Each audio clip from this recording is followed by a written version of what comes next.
pump குழம்புக்கு அவதானே ஊட்டி தந்தாய நிலவுக்கு உணவிலே ஒரு உறவு இருக்குது உள்ளுக்குள்ளே ஒரு கவிதை பிறக்குது போறப்புத்தான்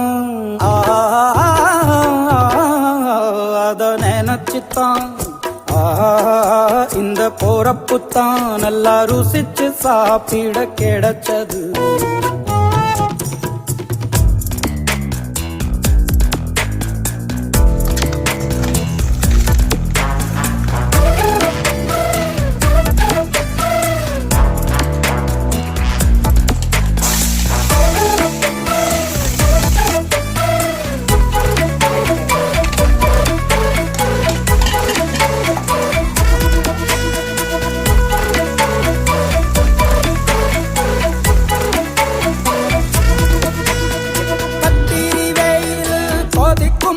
போது பணகம் கரைச்சு